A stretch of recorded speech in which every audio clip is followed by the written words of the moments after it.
एक बार एक राजा जंगल से शिकार करके अपने महल की ओर लौट रहे थे। जब ये महल की ओर लौट रहे थे तो जंगल से महल के बीच में कुछ झुग्गी झोपड़ियाँ थी। ऐसी बस्ती थी जहाँ पर काफ़ी गरीब लोग रहते थे, निचले तबके के लोग रहा करते थे। तो जब राजा की पूरी टोली वहाँ से गुजर रही होती है तो राजा की नज़र उस समय वहाँ पर कचड़े की ढेर में काम करते हुए एक महिला के ऊपर पड़ती है। जब वो उस महिला को देखते हैं तो उनके मन में उस महिला के प्रति एक आकर्षण जागृत हो उठता है और वो अपने महल की ओर वापस जब लौटते हैं महल में और जब खाना खाने जाते हैं तो फिर से उनको वो दृश्य दिखने लगता है कि जब वो वहाँ से शिकार करके लौट रहे थे, लौटते वक्त महल की ओर आ रहे थे तो उस बस्ती से गुजरते समय उन्हें एक महिला दिखी जो कि काफ़ी तल्लीनता से अपने काम को कर रही थी और ये चीज़ें बार बार उनके दिमाग में घूम रही थी। तो ऐसा होता है कि जब कोई भी चीज़ हमारे दिमाग में बार बार घूमती है तो उसकी इंटेंसिटी काफ़ी हाई हो जाती है, चाहे वो आपका गुस्सा हो या किसी के लिए आकर्षण हो या किसी से चीज़ से नाराज़गी हो या दुख हो। कोई भी चीज़ जिस चीज़ का रिपीटिशन होगा वो जाहिर सी बात है कि वो आपके मन में घर करती जाएगी, वो उतनी सॉलिडिफाई होती जाएगी। तो ठीक ऐसा ही कुछ राजा के भी साथ होने लगा। ये जब भी कुछ कार्य कर रहे थे तो उनको वो उसी काम करने वाली महिला के बारे में याद आने लगा।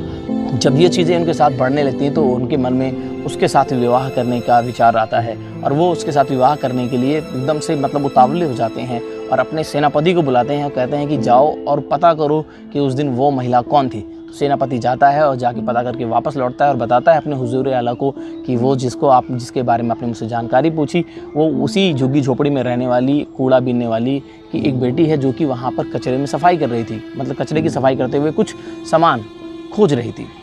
तो ये बताते हैं। अब जो राजा थे वो अपने सेनापति को ये भी बताते हैं कि देखिए मैं चाहता हूँ कि मैं उसी महिला से विवाह करूँ। सेनापति भी आश्चर्यचकित हो जाता है और सोचता है कि महाराज ये कैसी बातें करने लगे। तो वो महाराज को समझाने की कोशिश करता है कि महाराज समाज में जो लोग हैं, हमारी जो जनता है, प्रजा है, वो उसके पास कैसा संदेश जाएगा, वो क्या सोचेगी।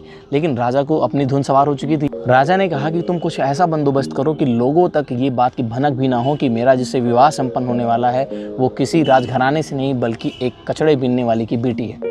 तो ठीक ऐसा ही काम करते हैं। सेनापति जाते हैं पहले वहाँ से उन लोगों को ले जाकर दूसरी जहाँ पर उनको शिफ्ट करते हैं और पूरा उनका जो रहने का तौर तरीका होता है उसको बदल देते हैं। बिल्कुल राजसी ढंग के साथ उसको पूरा पेश किया जाता है और उनका यहाँ पर विवाह संपन्न होता है। तो इस तरीके से दिखाया जाता है पूरे गांव वालों को, पूरे उनके प्रजा को कि इनका जो विवाह हो रहा है किसी बहुत बड़ी महारानी के साथ विवाह हो रहा है।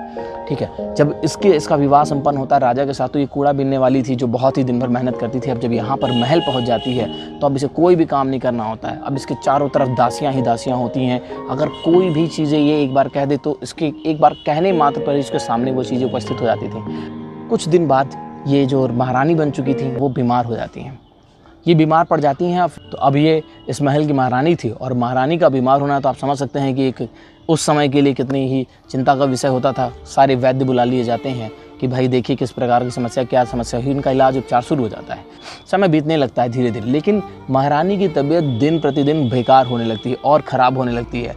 तो राजा ने पूरी घोषणा कर दी कि कोई भी जो बहुत ही जितने भी जानकार वैद्य हैं वो आए, अगर उनमें से कोई भी महारानी के स्वास्थ्य को ठीक कर देता है तो वो उसको मुँह मांगी रकम भी देने को तैयार हैं और ढेर सारा स्वर्ण एवं चांदी की जो मुद्राएं चला करती थी उस समय उसको भेंट में देंगे। तो ये बात पूरे राज्य में फैल जाती है और दूर दूर से वैद्य आकर अपने अपने नुस्खे देने लगे, लेकिन कुछ भी हल नहीं मिला था।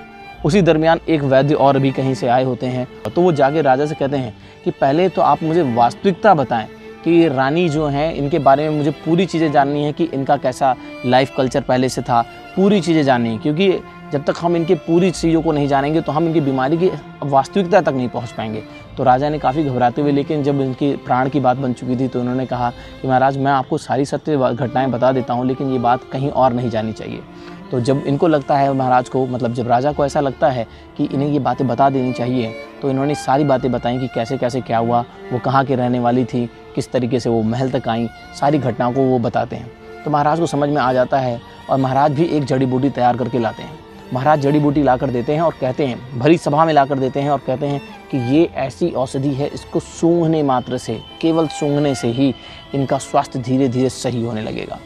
तो ये काफ़ी लोग आश्चर्यचकित हो गए कि भाई ऐसी कौन सी जड़ी बूटी हो गई कि महारानी इतनी बीमार हो गई। हमने सारी दवाएं खिलाकर देख ली, हमने सारी औषधियाँ जो थी जड़ी बूटियाँ खिलाकर देख ली, महारानी की रिकवरी नहीं हो रही, लेकिन ये एक ऐसी दवा बता रहे हैं जिसको सूंघने मात्र से महारानी बहुत ही जल्दी स्वस्थ हो जाएंगी।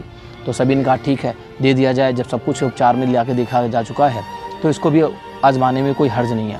तो वो औषधि वो जो भी इन्होंने तैयार किया था वो इनको दे दिया और कहा कि इन्हें कुछ दिन तक लगातार सूंघते रहना है केवल।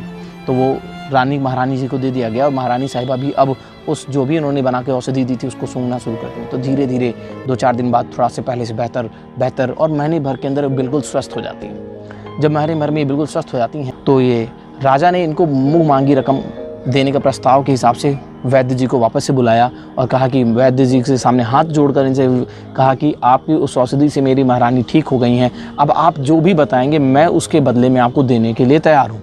पर लेकिन उसके साथ साथ आप मुझे ये भी बता दें, आखिर आपने कौन सी ऐसी औषधि दी जिसको सूंघने मात्र से मेरी महारानी का स्वास्थ्य काफ़ी अच्छा हो गया, जैसे भविष्य में अगर कभी ये बीमार पड़ती हैं या कुछ ऐसा होता है तो मैं उसको इनको देता रहूँगा। तो वैद्य इनसे कहते हैं, देखिए जो मैंने औषधि दी है वो 1 महीने के लिए नहीं है, ये औषधि इनको जीवन भर इस्तेमाल करनी होगी।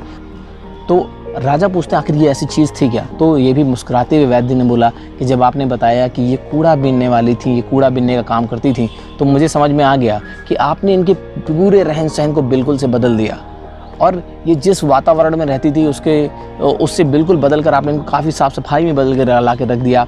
जबकि ये जिस बस्ती में रहती थी तो शायद वहाँ पर आपको सांस लेने में भी बहुत तकलीफ़ होती, लेकिन ये उसी वातावरण में पली बढ़ी हैं।